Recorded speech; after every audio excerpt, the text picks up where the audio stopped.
Panjenenganipun para pinisepuh pepurihan sepuh-sepuh ingkang kula mulyakaken saderengipun kula nyumpang wonten ngiket awan sabda panjenengan sekali alis nuwun menapa dados pemenipun Mas Marijo sekalian garwa ingkang badhe putrake menika mila putra-putrinipun supados wilujenge ing sambika dene kesala dhateng kula Mbak Jini menika supados sesadean sekar kanca warna.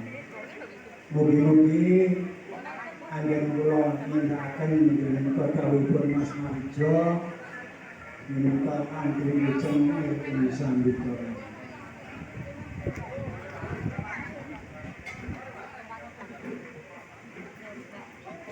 Ruaniki menika hitung santawis menika danggang dina Bismillahirrahmanirrahim. Ana kitung rumaca wengi teka ayu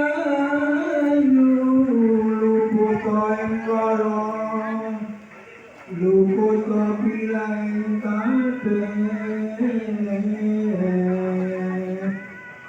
jen setan tetan purun pangulan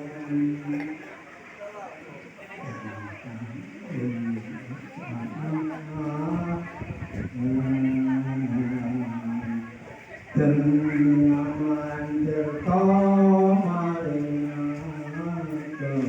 panarame mami kuno dudukan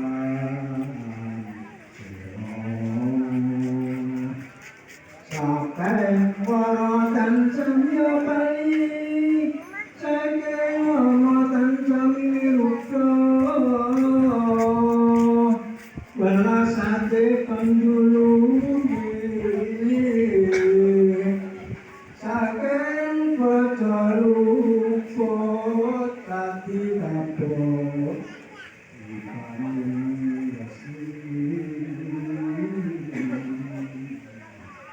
ayuan masanya sebenarnya punya maaf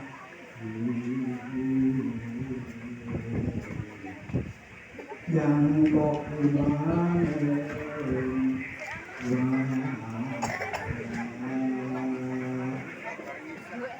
makasih angin kula hitung sawetawis menika ingkar saka saking sekolah sangitan dari mangitan saking ibu sampai ibu saking bulan dari mangat bulan mangitan dari mangat dari sangitan Muhammad Rasulullah. Bismillahirrahmanirrahim. Menika anggen kula tumandha wonten Peken Purwodadi sestadian sekar kanca warna mugi-mugi ingkang butuhaken sekar kanca warna inggih menika kula bawakaken mugi-mugi wonten sedherek ingkang butuhaken. Mbak Ayu waturi numbas sekar kanca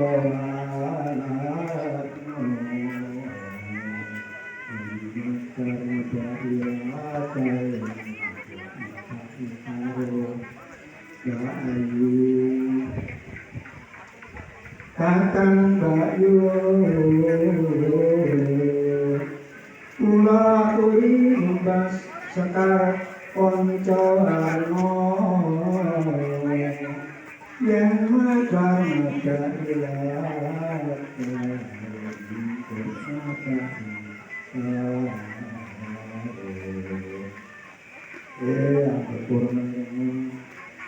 sesajian sekolah kanca warna mugi-mugi ana sing butuhake. Aku tak ngarep saben kala wong menawa sing butuh.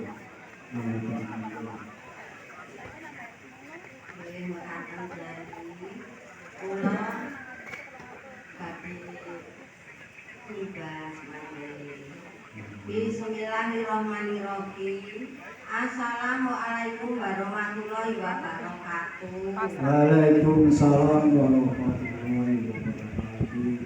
Kula minangkani napa dados aturipun Mas Marijo sekalian Ibu Simpen Ibu balong-lombaan.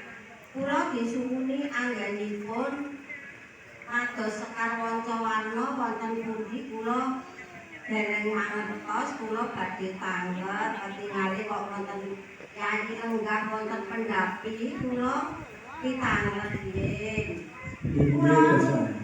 Kula nuwun Kyai. Monggo kesana ingkang sepisan monggo kula aturi pinara kelanggahan kangge mergan kalih. Sasampunipun renong penggalih panjenengan itu sinten lan sampun pundi lan betahipun punapa? Nggih, mekaten Kyai. Keparenga kula badhe sowan dumateng Peken Purwodadi napa leres papan dunungipun Peken Purwodadi badhe madosi sekar manca warna Kyai. Leresan inggih menika Bu. Menika sesadyanipun kula sekar manca warna. Panjenengan leresan tamu dhateng kula boten usah pundi sampun dumugi. Menika kula badhe nepanaken wonten Kyai asmane panjenengan niku asline sinten Kyai?